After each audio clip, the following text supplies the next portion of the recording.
everyone. Welcome to LDS Women Thriving. I'm here today with Emily Snyder, and I am super excited to introduce her to you guys. So, Emily loves collecting experiences and loves inviting people to take their thinking one step deeper than usual. With a teacher heart, she graduated from BYU with a degree in elementary education. From there, Emily has had a variety of professional chapters in her life. She's taught 6th, 7th, and 8th grade. She's worked for General Relief Society presidency. She's helped run Professor Clayton Christensen's work at the Harvard Business School. She was the chief of staff at Magnolia Chip and Joanna Gaines Company in Waco, Texas, and was president at Established Design. Currently, Emily is consulting with various organizations and is a manager of audience engagement and growth. Emily received her Master of Business Administration at Columbia Business School in Manhattan. She gets to teach Sunday school to the 15, 16-year-olds in her ward, served a full-time mission in the St. Petersburg, Russia mission, and is working on her annual round of birthday goals, one of which is to get her new home in order since getting married just a few months ago. So fun, so wonderful. I love you have so many different accomplishments in your life, as well as just sounds like very unique experiences all over the place. All over. So we're going to start out with, I'm just going to ask you very simply if there's anything you would add to that, as well as your background and life story over the last 20 plus years. Last couple of years. I think the only thing I would add is just the concept of I grew up in a small town in Utah and I'm the oldest of 5 kids, and anticipated following my mom's footsteps of I'm going to be a school teacher and be a mom. And that was like the ultimate dream of my life. There was an old song from the 80s that said, when I grow up, I want to be a mother, have a family, 1 little, 2 little, 3 little babies of my own. And I mean, that was the life journey that I anticipated. Like, that's just what I wanted to do. And so it's been a very conscious and deliberate revamping of creating a life that I feel like was created in line with the Lord, and expanded all the things that I ever thought this life experience was to be since my growing up years. So it's been a grand adventure. Sometimes life does not go as planned, and we have to readjust and realign with the Lord's will, but it always turns out to be exactly what we need, and usually we don't really know until later on that it's exactly what we needed. And exactly. Yeah, and I don't know that anybody's life goes as planned, and so I think it's really fascinating that we anticipate that. And I think one of the greatest things I've learned through all the experiences that I think God has a really grand plan, but I don't know that he's stressed about all the micro decisions that are made. I don't know that he's got a very specific pathway for us. I think he's got a destination, and it's like, great, this is your life. This is yours to own and create, and I am here to create and be your partner, but I'm not driving this car. This is your car, and I will help you. And so I think sometimes even that concept of his will, that I'm like, yeah, his will is that I'm ready to become a God. That's his will. And to co-create with you. Right. And so of all the things I've learned over the last number of years, this is mine, and he is anxious and willing to be a partner with me, and it's mine. I love that. And with the bio that I introduced you with, if you wouldn't mind going through when you graduated high school and just briefly going through what life looked like over since then. Yeah, great. I'll do a quick elevator pitch of all the years. Please. Graduated, went straight to BYU. I grew up in the East Bay of California, and there was somebody that came from BYU to do recruiting and do like info sessions. And when I was like in 8th grade, I got in my mind like, oh, well, BYU is it. Yeah. And so it was the only place I applied, much to my parents' like freak out dismay. They're like, child. Thankfully, I got in. So went straight to BYU. Did that, did some adventures during the summer. Like my freshman year, I worked at a Boy Scout ranch down in New Oh, Mexico called that's Philmont cool. Boy Scout Ranch, where I got my first, second, and third kisses. Um, Wow. I'd never been kissed, and go Philmont with some of the rangers there. Then the next couple summers was an academy for girls and EFY counselor, which was incredible. It was a powerful spot to find like-minded friends that changed so many things for me. After BYU, well, in between BYU, I went on a mission. I served in St. Petersburg, as you mentioned. Came home early. They thought I had a brain tumor, and I didn't. And so it was a grand journey, figuring that all out. And all was well. There was no brain tumor, but lots of learning. And then, let's see, my first job was teaching elementary school in a low income school, which was amazing. Did that for about the 5 years. Got to work for Julie Beck's presidency when she was Relief Society president. And then taught at a junior high in South Jordan area, charter school. So I wanted the exact opposite experience that I'd had in my low Nice. income school. And then had had a couple engagements in that and during that Really? time. And like, let's see, that year I was teaching junior high, I was engaged to a good man, and it just wasn't right. And he broke that one off, and I was devastated and was like, I got to get out of this place. And so Restart button. yeah, so I literally like packed up my car, shoved it full of stuff, and drove out to Boston because I'd been looking at grad schools at the time, Mm-hmm.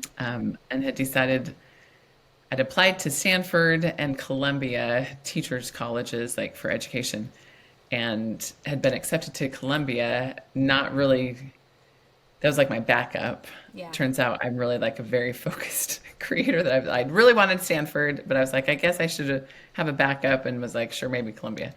Got into Columbia, but then I was like, well, if I can get into Columbia, can I get into other Maybe I places? can Like, can I go really even do further. this?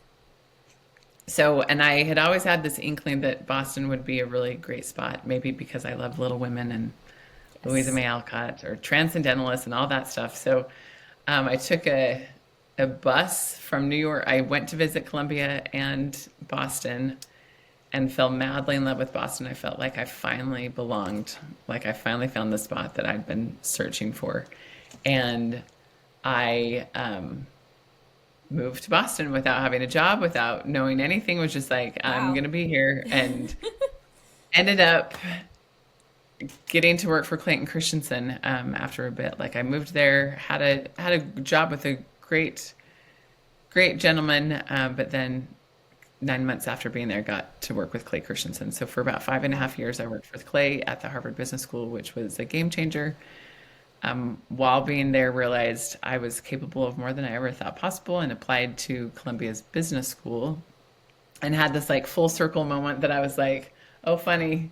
The education school is right across the street from the business school. And I was like, I was close to where I ended up, but just across the street. Did that, and then did an internship with Chip and Joanna Gaines during that, during school, and then got to go back there full time. And COVID hit after, a number of years of being there, and was like, if the world's collapsing, I am not dying alone in Waco, Texas by myself. Of It's all not how this places. is going to end. Yeah, my mom would call every day and tell me about the food storage she and my dad had gotten, and they were set. And I was like, so I'll be fine if I can get home.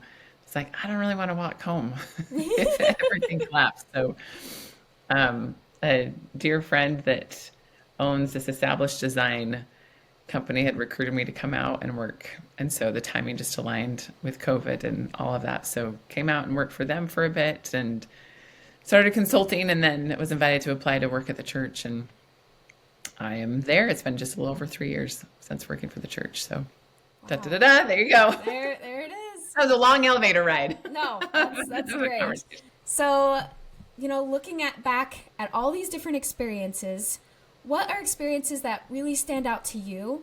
Just like you said, you wanted to originally, you wanted to be an elementary school teacher and a wife and mother very early on.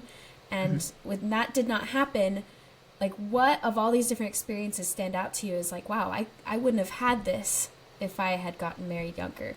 Yeah. All of them, all of them, because I remember when I was 25, so I'd come home from my mission and I was sitting at the temple, um, which, side note, it's been fascinating to me now that I'm on this married side for the hot second that I've been married, Yes.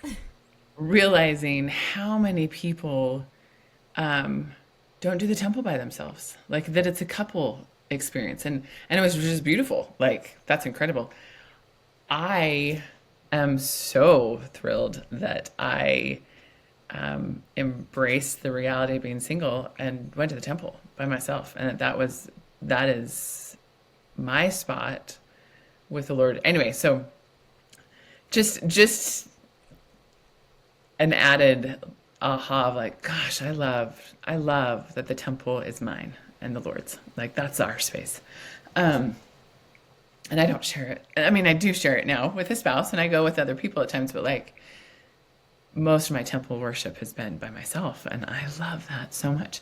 But one time I was in the temple and I think I was about 25. So I'd just come home, I'd been home from my mission, gotten through all the health stuff and remember and had the like most beautiful aha of like, oh, I'm so glad he wasn't listening. Like he didn't answer those prayers.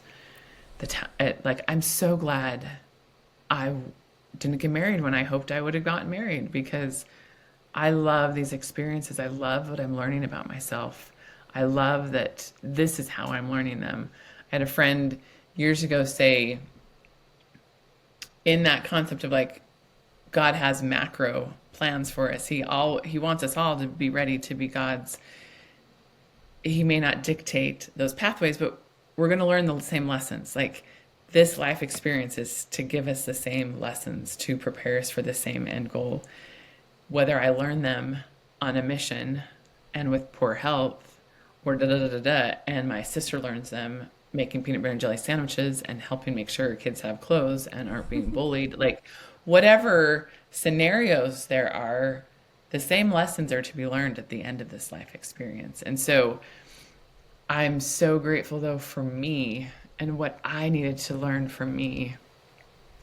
I was just so grateful, so grateful that his timing wasn't aligning to the prayers that I'd prayed for so many years. It was like, okay, I like who I'm becoming, and I'm excited to know what else you have in store, Lord.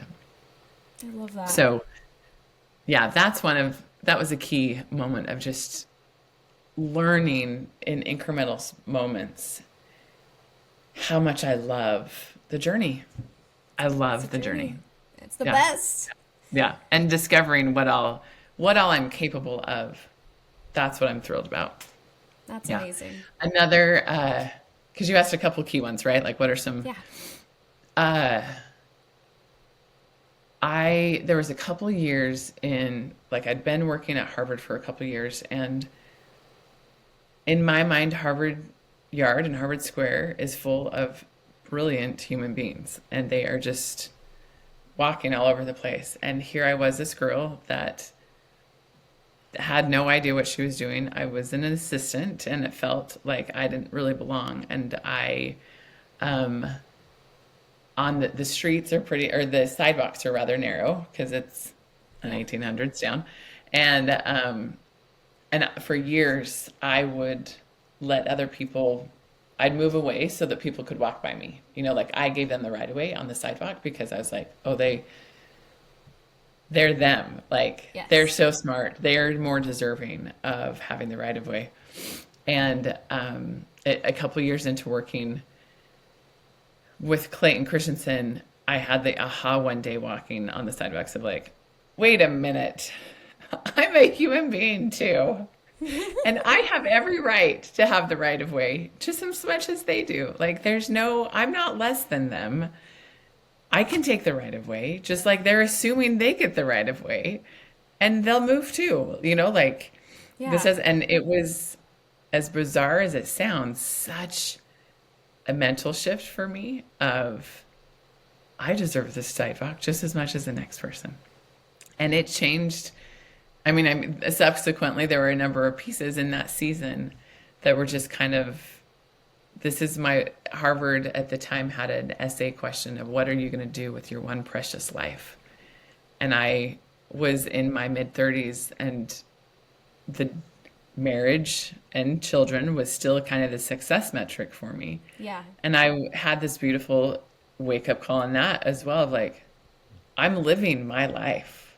This is it. Like, Yeah. there's no going back to being a young married 20-year-old and having all those things. Like, this is it, which then also turns into mourning the loss of dreams and mourning the death of dreams and hopes of being like, oh, those things that I thought were going to be such an integral part of my life aren't happening. And so how do I graciously and consciously mourn the death of expectations and hopes and dreams, which I think everybody has to do in every life situation, because we have, of course, as humans, we predict and we anticipate and we want, I mean, that's what makes life, I think, so fun, is anticipating. Yes. But we never get all the things we anticipate, or they show up in a very different way. And we've got to be like, "Duh, duh, duh, duh, duh, duh. How did that actually Adjust, fit?" recorrect. Yeah. And so, I think that was also a season of mourning, in the same breath of embracing what could be, mourning what would never be, in the same experience, in the same kind of season of life.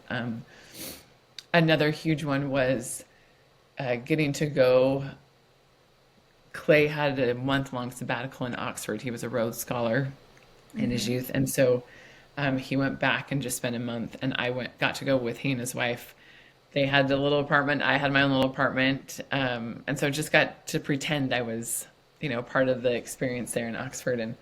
And I got through the whole month, and I read, and I, did some journaling. But Oxford closed down at 6 p.m., so there wasn't a lot to do in the evenings. And so I watched a lot of like BBC Netflix, like English, English Netflix.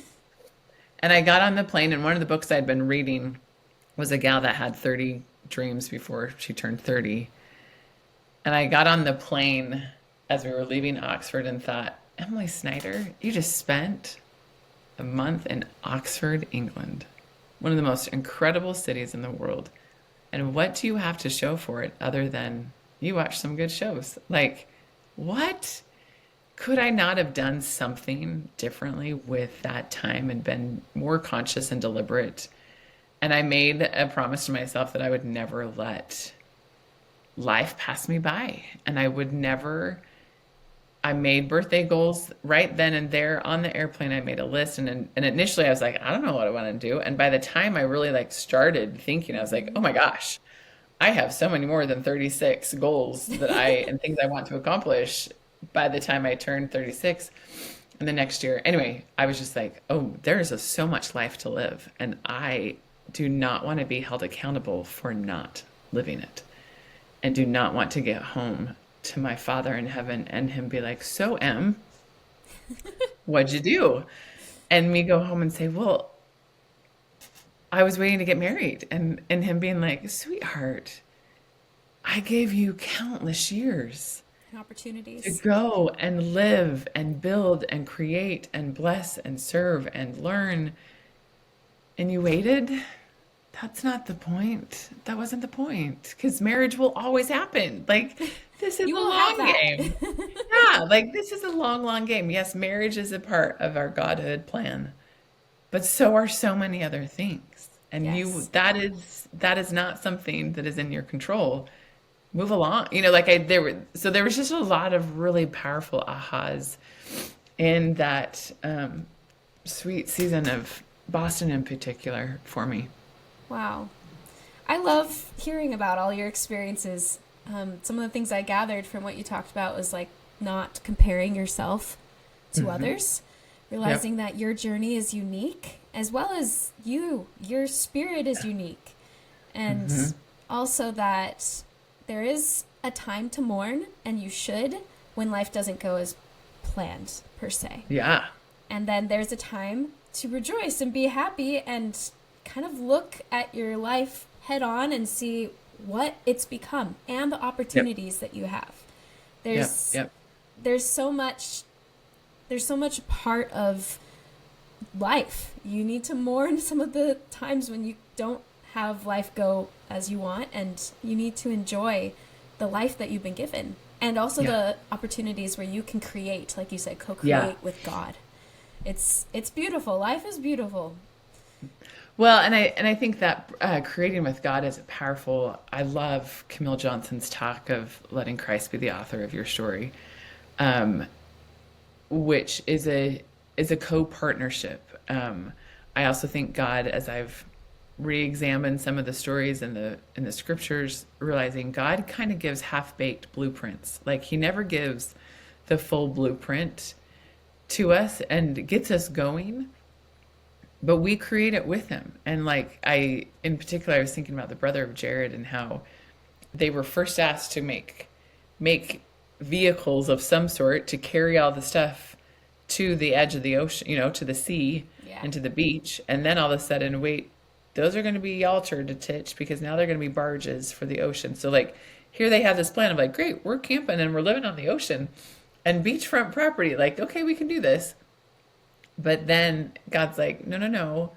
But then even with the barges, like, I don't know, you help me out, brother Jared. Like, we're doing this together. I'm not going to give all the answers because we're creating this experience together, Yeah. which was like, okay. And the analogy I had for my life was like, he literally gave me the coolest Tesla, Porsche, whatever car I'm hoping for in the moment, in the driveway, full of gas, all expenses paid. And he's like, where are we going, sweetheart? Like, you're in the driver's seat on this, not me. I will help you and I will give you the opportunities if you're ready to take them, but you're driving. Anyway, Oh, that's the best. So overall, what do you feel like, with some of these experiences you've had, is there any other lessons that you've learned that stand out to you that you want to share? I think I just want to explanation point one of the thoughts you had hearing some things of not comparing to other people's story, which is so hard. Yeah. When I was in grad school, I was 15 years older than most of my classmates, and the typical business school pathway is, at least for the schools that I was aware of, 2 years of school and then 2 years of like banking or consulting. And it was kind of a cohort concept of like, oh, you were all entered in the same time. And so you kind of progress a little bit at the same time within the company that you're in. And I was going to all the different recruiting meetings, and I'd already spent a lot of years going full tilt, working for Clay all hours. And I mean, it Yeah. was beautifully all consuming. I was like, I'm old. I do not want to live that world. Like I don't want Yeah. a job that's going to be 120 hours again. Um, and so I went and truly just went and cried to a friend who's a professor at Harvard Business School, um, who was a great champion for me. And I was just like, what am I doing? I am, I do not want to be with the same age group because then my life experience doesn't mean anything. Like I'm almost 40, they're all 25. Like they don't care what I bring to the table if I don't match exactly what they bring. Mm-hmm. And she said exactly your comment again. She was like, your life has never looked like anybody else's. Why in the world would you assume that your career path right now is going to look like anybody else's? Stop thinking that just because the 99% of your classmates are going this way, that is even close to what is going to make you happy and content and fulfilled. And I Yeah. was like, oh, right, right. Why is it so hard to remember that all the time? And she's like, what do you want? And who's doing things you are interested in? And what are they creating and doing? And that's where Magnolia came to mind of like, I am so intrigued with what Chip and Joanna Gaines are doing. And it was right at kind of the height of their world and Fixer Upper, and was like, I'm Mm-hmm. so intrigued because people are flocking to Magnolia. While in most religious constructs, most people are fleeing religion. So, like, what is it that religion has that people don't want, but what do Chip and Jo have that a lot of people do want to pull into their life? And so I think that concept of, again, not comparing, and then in that experience was also Chip and Jo and Magnolia had no idea who I was and could care less who I was. And so I had tried to get in touch a couple different times, and I was like totally using all my detective assistant I'm gonna get in skills. it in this. Yeah, I was like, I'm gonna find somebody, and I know how to do this, but it wasn't working. And so this woman, she does case studies, this professor friend, she would do case studies on business leaders and music leaders and sports stars and you name it. And I was like, Beyonce doesn't care about you, Anita. How did you get in to to convince Beyonce to write a case study about her or XYZ people? And she's like, you just graciously cold call and you keep going. And I'm like, what do you mean? Because I don't want to be crazy. And she Yeah. said, well, are you crazy? And I said, well, I don't think so. She's like, you're not crazy. So let go of that. And she's like, they don't know they need you. So you just stay on it every 2 weeks and just graciously bring it, get back on and get back in and just prove that you're not crazy, but you are invested. You are And persistent. that has been a massive lesson because I think we often try something and then it's like, oh, they don't want it. Like the heavens didn't align and they didn't pull me in or they didn't accept me to the job. And now I am of a mindset, I was like, well, did you prove to them that you are invested and that why you want it and that you just graciously, so I had emailed, then I called, I visited with Levain's cookies from New York City and hand delivered some because I was going on a trip to Texas anyway. So I just made an extra effort. Anyway, so it was just like sometimes to get things that you want in life, it takes a different kind of energy. I love that. For, so And it sounds like a lot of persistence as well as yeah. vision of, hey, I can do this. Like, and dreaming big, realizing, you don't have to fit the mold. You can be who you want to be. And there's infinite potential. You'll end up doing things you never imagined yourself doing as long as you take risks and you just believe that it's possible. You're not just an ordinary person. Well, and all of that. And I felt nudged. I definitely felt heavily nudges with a couple of these things that I don't know that I would have pursued as intensely had I not felt like, do all in your power, Emily. And then what comes, that's fine. But a number of these choices were your expectation, sweet daughter of mine, is to give it your all. And then if they don't choose you, that's fine. That's not what I'm asking. No regrets. But your world is to do everything in your power without being crazy. Not me. But do everything in your power to see what might happen. So yeah, that's been huge. Okay, this next question I wanted to ask you, in your opinion, what are the benefits and challenges that come with getting married later in life? Oh, one thing that was tricky for me, with this being my first marriage at 46, I think I'm 46. How old am I? Because I do my birthday goals a year in advance, like it's like 46 Yes. goals to 46. I never quite know what year I'm on. It was a conscious realization to separate living, like different conversations as I was thinking about and analyzing, is this the man I want to spend my life with? I was very conscious of, is this a Trent thing or is this life at this age thing? For example, most individuals I would be dating would have children. And so the realities of parenting and raising kids or being in a situation with kids is going to be real. And so trying to separate, okay, the kids scenario or whatever pieces, that will be a given for the most part for anybody that I'm actually looking to marry at this point in life. Um, and and if not, they would be single just like me and have a similar expectation. Like we would have different things to battle because we've lived. Like at this age, we've lived a lot of life. It would also home and where living would happen would be a very real question because at this point in life, Very established. we most likely have already bought properties. And so where does home, where's home base? And is the selling and the combining like that messiness and just navigating is going to be a part of the equation at this point in life. And if not, that's probably a bigger question of like, okay. So that's been interesting and tricky just to in the dating years to separate, okay, this individual compared to the circumstances and trying to separate and tease that out, which we probably at any age need to do. They just weren't ones that I'd anticipated thinking through as much as you need to.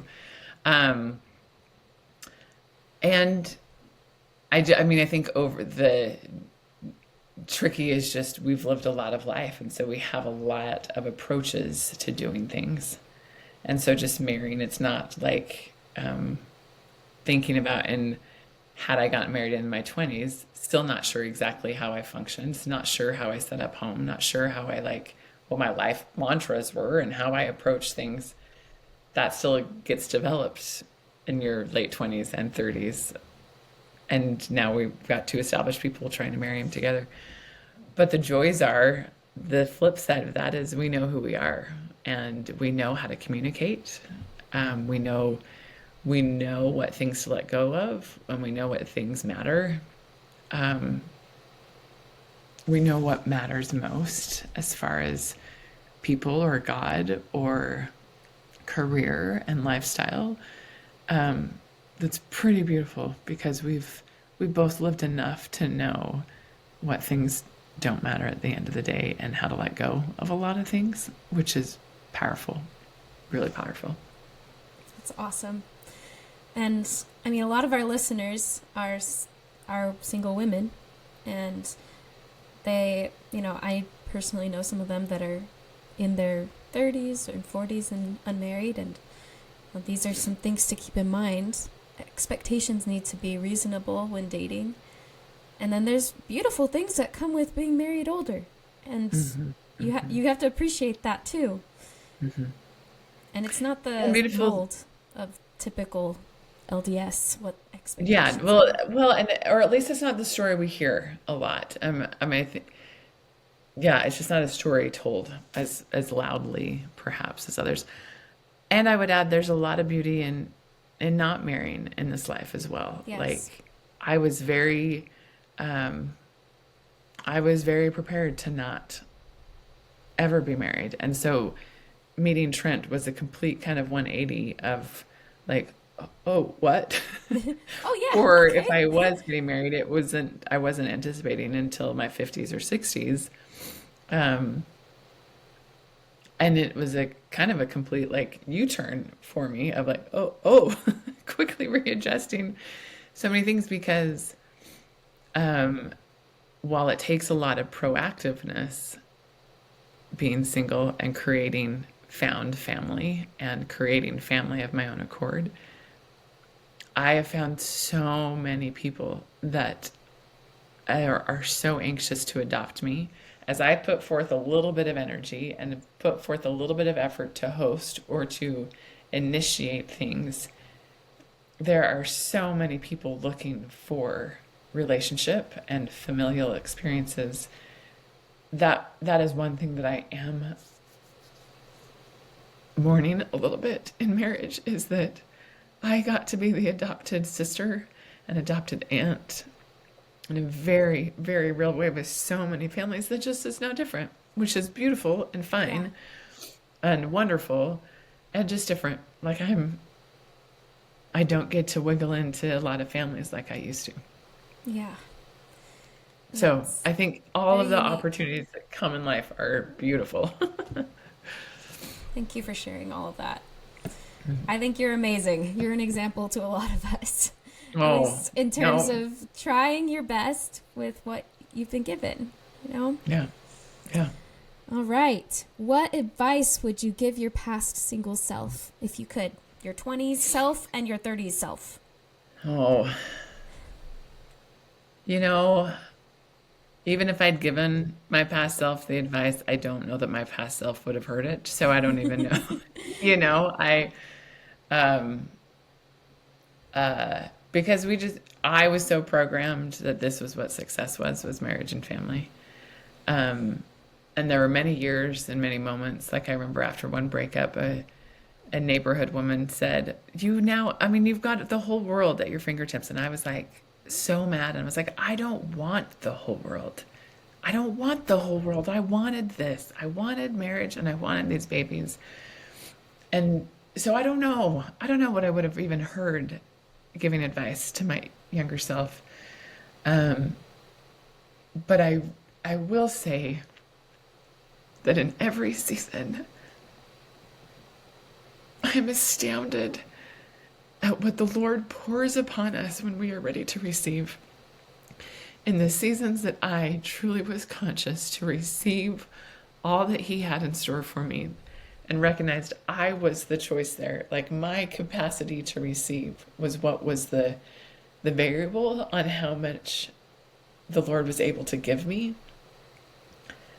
I should have gotten tissues. Don't tell my mom that I don't have tissues by me. She gets You're so fine. mad. You're fine.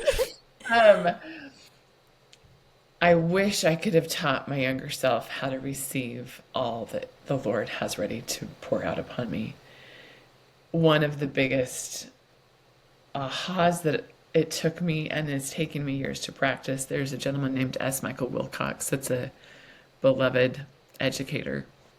And he had a talk CD back in the days called How Shall I Know? And it was the marriage question. And I had just broken off an engagement, and it sounds like all I do is get engaged. That's not what happened, I promise.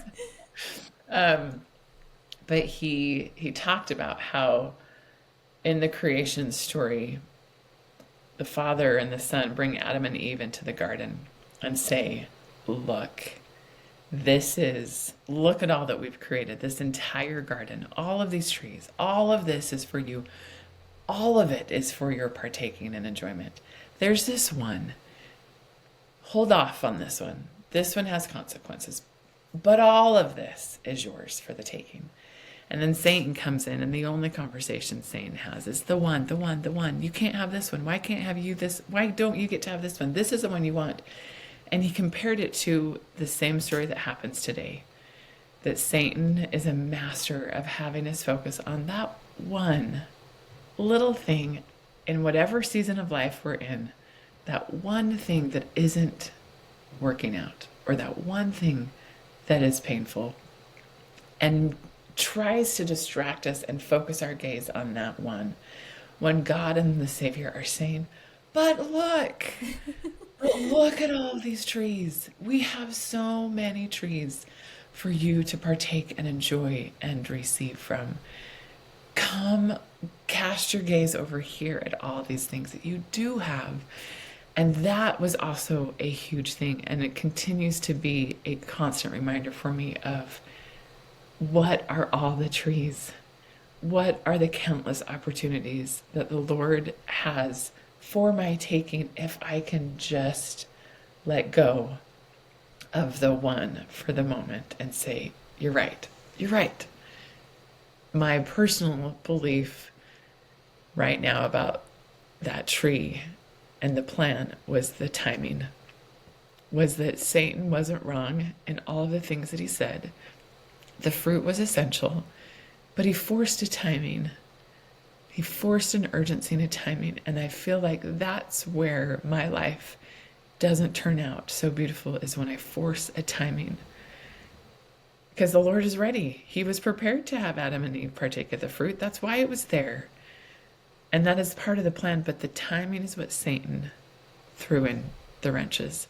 So I think Yeah. that's what I would try to teach my younger self is look at the trees, be disciplined in looking at all of the other trees, and trust and look back on all the other times that the Lord has shown up and given you more than you ever thought possible. Love that. That I've never imagined that in that way, that scene of the Garden of Eden. As we've been talking, I have a question that came to my mind, and this is pretty sensitive question, so if you don't feel comfortable answering it, it's okay. When you reached the point where you knew that you wouldn't be able to have your own children in this life, share your thoughts and feelings for anyone listening that may be approaching that same age and time. Yeah. Happy to answer that.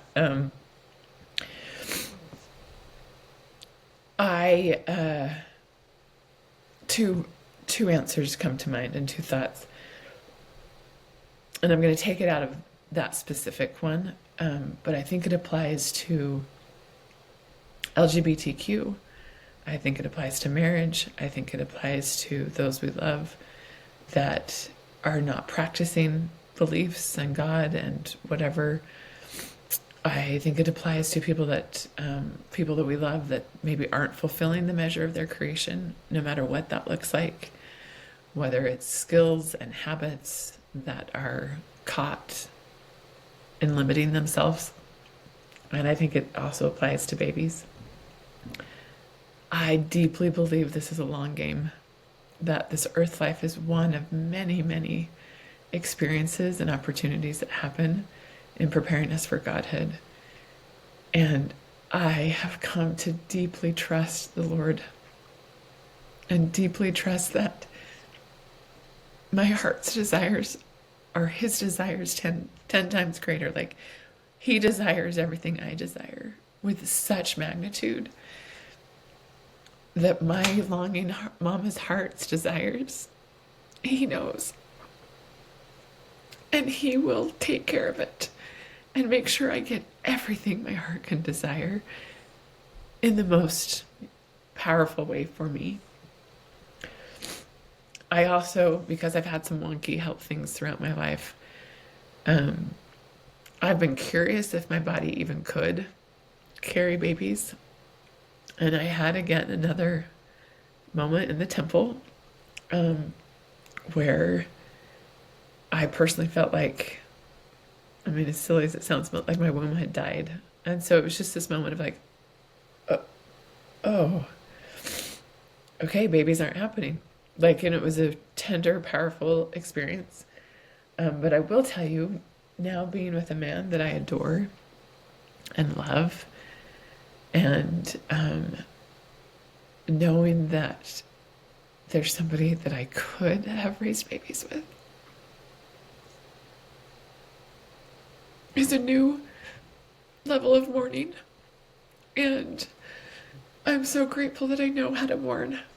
I'm so grateful that I know how to mourn broken dreams and broken expectations, and that I truly do trust and believe that motherhood, in the sense that we literally take it as bearing our own children, I know that will come.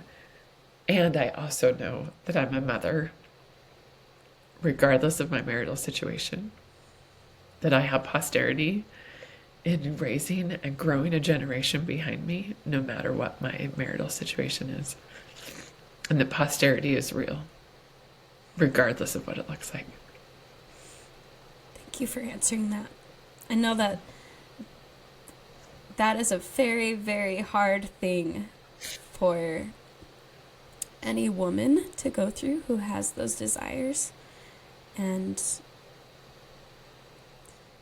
men. I know this is for women, and I know many heartbroken men that feel and live all these things that we feel,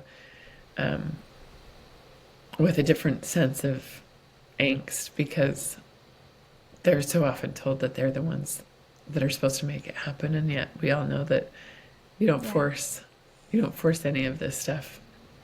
No. And yeah, I have faith, at least for my own life, and that God will make known to us one day the why more fully, like where we Yeah. can fully understand to the extent that He does perfectly, that things happen the way they did for perfect reasons. And just like you said, that every blessing that we've been promised will be ours. Everyone. Yeah, and even desired. Like I feel like as I show up in my covenantal relationship with my Father and my Savior, my desires get to come true as well. And I think one last thought that I've had is that, again, I don't think He's a puppeteer, and I don't think He has this puppeteering plan for each of us. I do think I've learned how to find power and meaning in the things that have happened and take advantage of those. It doesn't have to be in the moment, but as I look back, as you mentioned, like as I look back at different experiences and say, I like who I am more today than yesterday because of those hard things or those broken things. I think it's more of I'm curious if that perfect understanding He won't have to give us, because we will have learned how to find purpose and meaning and power in our whatever our journey is, and being like, you actually don't have to tell me, because I'm very content with what happened. And so I don't need any other whys, and I don't need you to teach me, because I'm really content with how this all came to be. Yeah. Thank you so much for all of your thoughts on these things. And I'm just going to ask you one last question. What is your last piece of advice that you would give single sisters in the Church of Jesus Christ of Latter-day Saints? So often I think we tend to think of singleness as a detriment. And my hope and prayer is that we would see that nothing in our life is a detriment, and it gives us opportunities that we would never have otherwise. It gives us opportunities to wiggle into places that we could not wiggle in when we had a spouse or children in tow. There is a power and a perspective that comes from being single or whatever situation we're in that gives power and insight that would never be gained otherwise. As I think about preparing the world for the second coming, the world is full of a lot of journeys and a lot of people on different paths and different spots in their paths. If we are truly asked to be those that prepare for that second coming, the most of the world did not get married at 20 and have oodles of babies. That is not how the world did it. It is an essential reality to have that perspective and have those ideals and show that pathway. And that is not how everybody lives. And all life and all perspectives are essential in preparing the world for the second coming. So I think my advice and proclamation for singles and non-singles is show up. Show up boldly and graciously, and learn and soak in everything that we have been handed and everything that we want to pursue of our own accord with the Lord, because it is essential as we prepare for the second coming. Thank you so much, Emily. I really appreciate this. Every conversation I have like this is very profound, and I feel like there are some things that you said that truly they're gonna help people that need it. And so yeah, I hope everybody has a wonderful day, and I'll go find some tissues and wash my face and preach and hope and pray my mom doesn't see. You're totally fine. I hope you have a great day too, Emily. You too. We'll see you guys next time. Okay.